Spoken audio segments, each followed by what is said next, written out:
Fashion design is the art of applying design, aesthetics, and natural beauty to clothing and its accessories. It is influenced by cultural and social attitudes and has varied over time and place.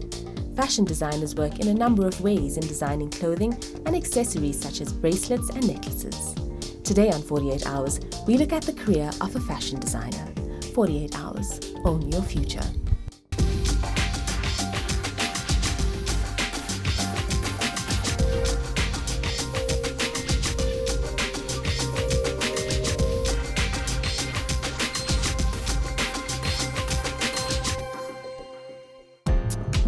Oyisa is a second-year fashion design student who dreams of turning wardrobes from drab to fab with her own clothing line. Her greatest pleasures are people, food, and gorgeous garments. Let's get to know her better. What I love about fashion design, is how you can basically express yourself on paper in a way. It's something that I hold dear to my heart. When people don't understand me, my page understands me. My hands understand what I am trying to put on it. I have a data which I've had since I was 5, I think. Yeah. And it's not easy having this speech impediment because most people don't really actually understand it. For me, it comes and it just goes. And then when I'm very stressed with life, then it's more there. My goal on the show today is to have my brand put into the nation of South Africa and eventually everywhere else. But for now, it's strictly local. So from here, we are on our way to my mentor. So let's get it. Spiro is a fashion designer for Spero Villioti Couture. He designs garments for prestigious events around the world and has won many awards locally and internationally. Spiro was busy preparing for Fashion Week, but took a brief moment to tell us more about himself before meeting Oyisa. I got into fashion because it was part of our family heritage. My mother was a designer in Egypt. My uncle had a factory in Zimbabwe. Later on in life, my sister was a supermodel, and fashion has always been around me. I've always been passionate about it ever since I was a little kid. I love what I do. For me, coming to work every day is like doing a hobby. It's not like really working. There are so many qualifications and in schools around that are doing fashion that you need to look very carefully at what you want to achieve and on what level you want to go into in the fashion industry. If you want to go and be able to work in New York or in London or Paris or wherever you wish to, it's important to do the diploma, which is creative. A lot of our students will do the 3-year diploma, and then they will do the degree after that. Then some of them will go on and do honors, and some of them will go on and do masters. The honors and the masters are for people who want to then go and become researchers or educators within the industry, which we are desperately short of in South Africa. The highlights and the challenges in my career so far is making sure that all my clients, because we dress high-profile ladies locally and internationally, and making sure that they're happy, making sure that they have the right garment for the right occasion. But that's one side of my business. The main side of my business is the Villioti Fashion Institute, where we train young people to achieve their dreams and goals. But the big challenge was getting our program together. So we went to all the industry leaders in South Africa and asked them what they would want a student who's just graduating with a Bachelor of Arts, what knowledge would they like them to have? So once we had compiled all that information and filtered through everything, it took us 4 years to register our bachelor's degree. The fourth industrial revolution is changing how we see fashion. Fashion is not really set by designers, it's set by what is happening in the world.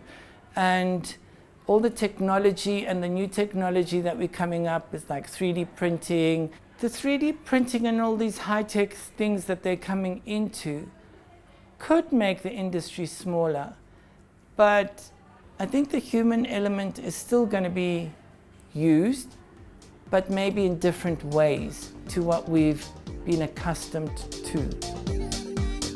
Coming up after the break, Oyisa gets the opportunity to meet world-renowned designer Spero Villioti.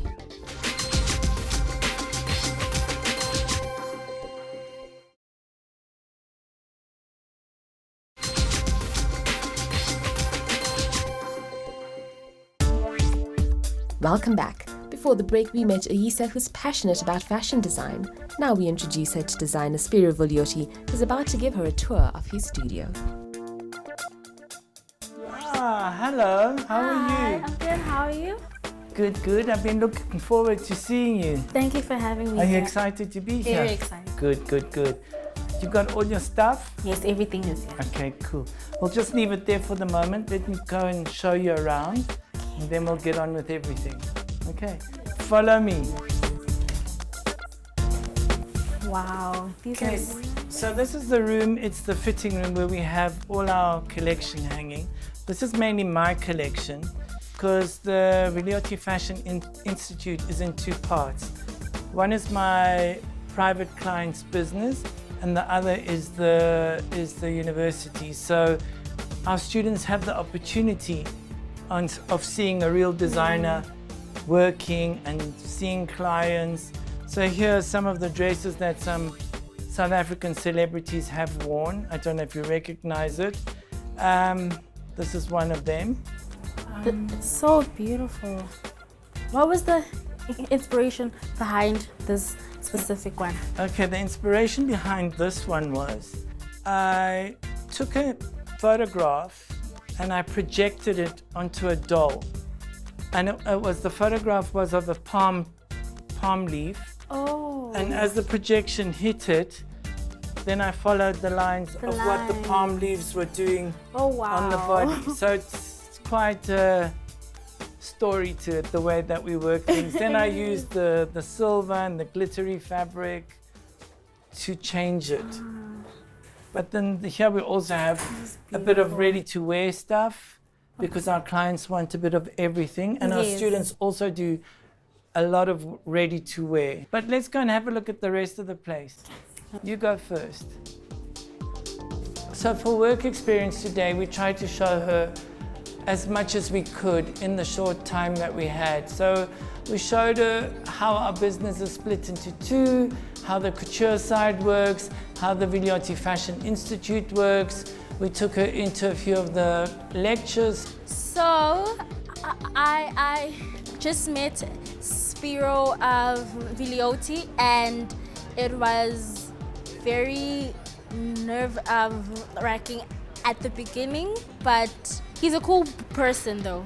So for work experience, Spero showed me around his premises.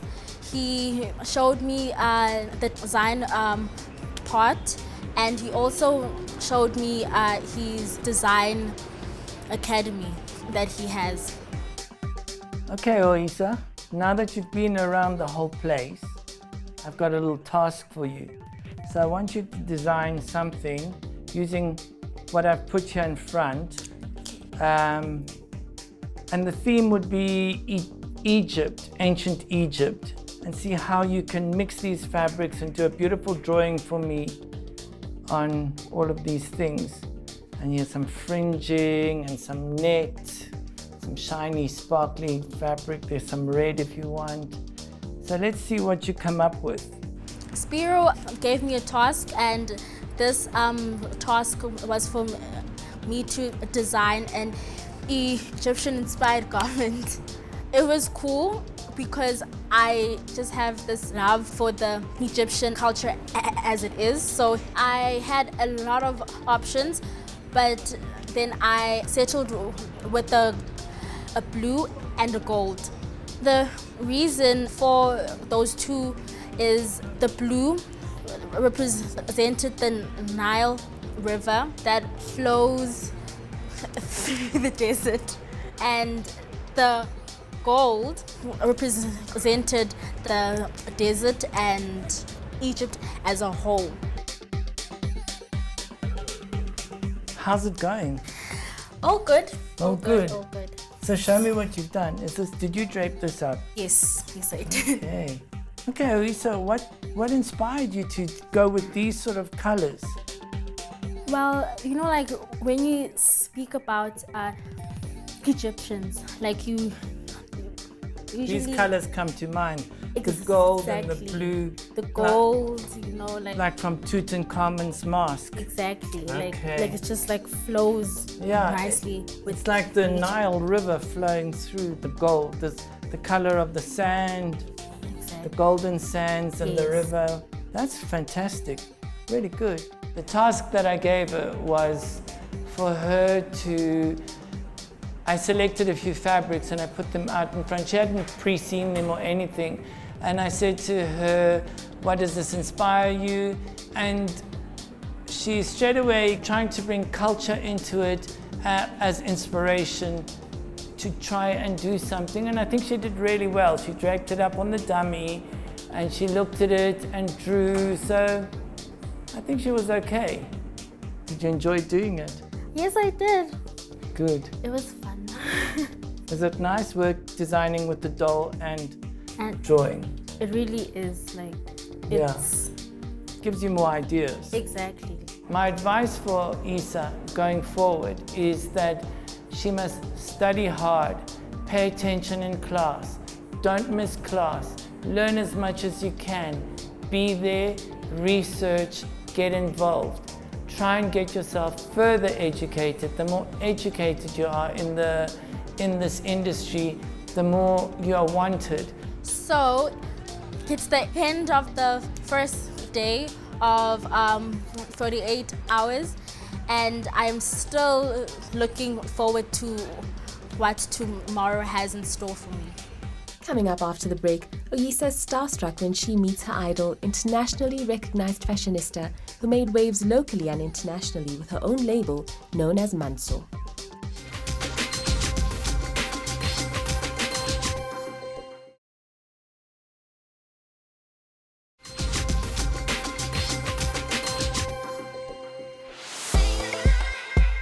Welcome back. Before the break, we met Oyisa, who wants to become a fashion designer. We teamed her up with her mentor, Spero Villioti, who gave her some experience in the fashion industry. Now for the cherry on the cake. Oyisa gets to meet Palesa, founder and creator of the fashion label Mantsho, which has taken the international market by storm. Before we meet Palesa, let's catch up with Oyisa about her first day on 48 Hours. This is my second day on 48 hours, and I am feeling a bit excited, today we are on our way to see Palesa, who is a fashion designer. So come along with me, guys. 48 Hours went behind the scenes to give our candidate the lowdown on who she's about to meet. Let's hope this gives Oyisa a leg up with her pitch. I've always been a creative. I was born this way. This is a God-given talent. So when I finished matric, I didn't even worry about what I was gonna study. I went on holiday, I came back. Beginning of the year, my mom said, you can go and inquire about creative courses, because we knew that this was my course. And then when I got to the school, just before I left the house, my mother said, why don't you try fashion design? I think working for 3 years at this design house that I used to work at was my breaking into the industry. And how that happened is that beginning first year of my studies, I walked out in the middle of class, November, I think, to go and look for a job as a salesperson because December was approaching and I did not want to be idling at home. So I thought, let me go look for a job as a salesperson. And when I got to Rosebank, a shop had just opened in the zone. And some people said, shop had just opened.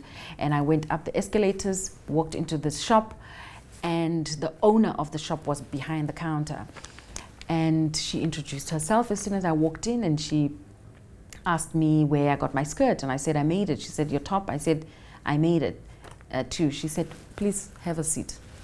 And then she started talking to me about how, she liked the skirt. She had the same fabric at home and she didn't know what to make with it. The shop had just opened. It was a brand new store.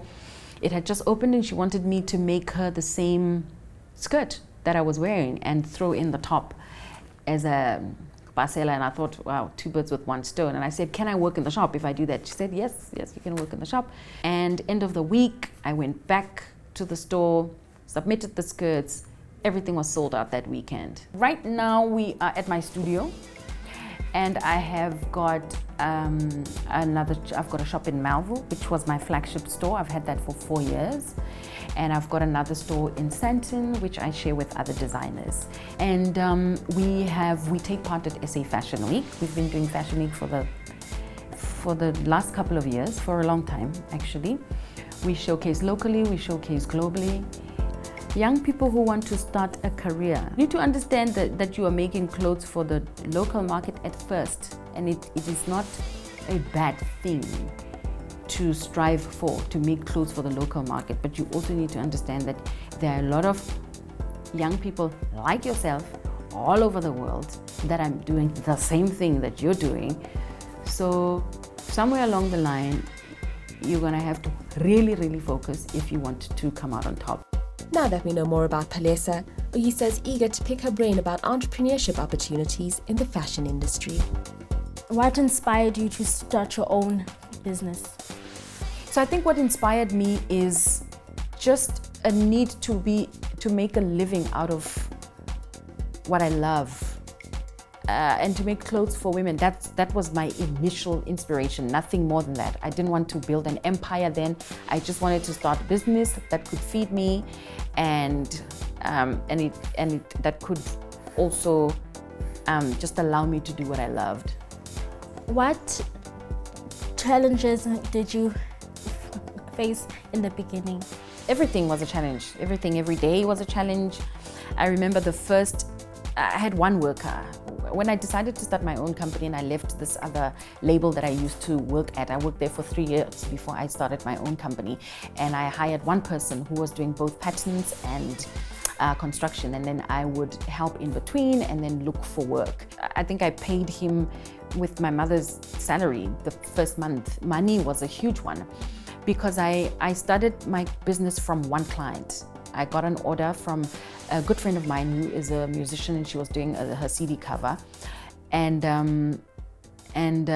she gave me a lump sum, which I used to buy 1 machine, 2 machines, a table, a rail. So everything was a challenge, just staying focused and trying to prove myself, to my family, to the industry. I had made a little bit of a name for myself from the previous design house that I worked at. So I had a lot to prove. Everything was a challenge. Highlights so far? I think the biggest one is the global takeover that I did with a huge retailer last year, where my clothes and my label was found. You can still find them in 61 markets all over the world. So you can find Mantsho in Mexico, in UK. So that was the biggest one. And then I've had a few. I got a Lifetime Achiever Award from the Free State Fashion Week, which means a lot to me because I'm originally from the Free State. I finally got my GQ Best Dressed Award last year. Wow. Yeah, I should have gotten that a long time ago, but that's a story for another day. It's okay. And just having a business, a thriving business right now in South Africa is a huge accomplishment. Any advice for me? For you, as a fashion student, you're in second year, right? Yes. First of all, you've got to stay in school, you've got to finish, okay? And then you have to know that it is not going to be easy. You need to know that. And I think that you have to do more of this. Go out and look for designers that are more experienced and try to shadow them and try to, at least for the first 3 years after you have studied. Now that Oyisa knows more about the business side of this industry, she can't wait to pitch her idea to Palesa. There's an idea that I have and I'd like to pitch it to you. Okay, cool. So the idea is to mix your Sesotho shwe prints with the traditional Xhosa Yes. I don't know how, garment, yeah. but just for them to meet Okay, at a point. okay, I like that. Okay, so let's shake on it, okay? We'll do the multifunctional collar in a Sotho and a Xhosa vibe. Thank you. Okay, cool, my pleasure. Okay, so I think that her idea is great, but for her, it's something that I can guide her through. It needs to be 100% hers. If she wants to create an accessory, a shoulder, a new take on a shoulder Xhosa accessory using both Xhosa and shwe fabrics. So today I met with Palesa, the fashion designer. She gave me a lot of advice about the business side to fashion, and I learned a lot, a lot. We've come to the end of a jam-packed 48 hours, but we'd like to do something that makes life just a wee bit better for Oyisa. Okay, so Oyisa, because of your initiative, for looking for us and finding us and then coming here to learn more about the industry, just your interest has interested me. and I would like to offer you an internship for 2 weeks. Oh, wow. Okay. Oh, wow. I would like to offer you an internship. Thank you. Yeah. So I gifted Oyisa a 2 weeks internship because it is important for design houses to open their doors to young upcoming designers, because how else are they going to learn? I think that Oyisa has shown a lot of determination, a lot of bravery, a lot of self-confidence actually, in coming out and just being herself. So it's been 48 hours and fashion design is still the career for me. So I'd like to thank my mentor, Spiro. A big thanks to Palesa for the internship also. And an even bigger thanks to 48 hours for this platform. Thank you a lot. If you want to be part of the 48-hour experience, contact us on our social media page. If you're interested in more careers, go to our YouTube page and get inspired. I just wanted to say to her, first of all, I am all for this move that she made, and she should keep it up. She should not let anything or anybody intimidate her out of her dream and make her feel like she's any less, because one thing about this industry is what determines success is what you have to offer, and that comes from knowing who you are, what your strengths are, and showing up for your weaknesses.